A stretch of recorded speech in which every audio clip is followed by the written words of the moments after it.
भीष्म पितामह की कहानी सरल और सुंदर रूप में। एक समय हस्तिनापुर के राजा शांतनु गंगा नदी के किनारे घूम रहे थे।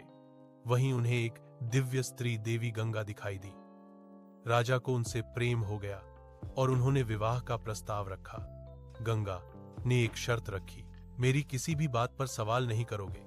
राजा ने शर्त मान ली और दोनों का विवाह हो गया। गंगा और देवव्रत का जन्म। गंगा ने 7 बच्चों को जन्म दिया और हर एक को जन्म के बाद नदी में बहा देती। राजा दुखी थे, पर शर्त के कारण कुछ नहीं कह पाते थे। जब 8वां पुत्र पैदा हुआ और गंगा उसे भी बहाने लगी, राजा खुद को रोक न सके और पूछ बैठे, तुम ऐसा क्यों कर रही हो? शर्त टूट गई और गंगा ने सच बताया कि ये 8 अष्टवसु थे, जिन्हें श्राप के कारण धरती पर जन्म लेना पड़ा।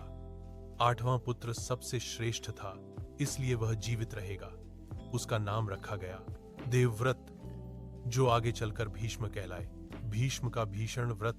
कुछ वर्षों बाद गंगा अपने पुत्र को शिव परशुराम और अन्य गुरुओं से शिक्षा दिलाकर राजा शांतनु को सौंप देती है। देवव्रत महान योद्धा और श्रेष्ठ राजकुमार बन गए। एक दिन राजा शांतनु को मत्स्यगंधा सत्यवती से प्रेम हो गया, लेकिन सत्यवती के पिता ने कहा कि वे तभी विवाह करेंगे जब उनकी संतान ही हस्तिनापुर की राजा बनेगी। राजा दुखी थे, क्योंकि उत्तराधिकारी तो देवव्रत थे।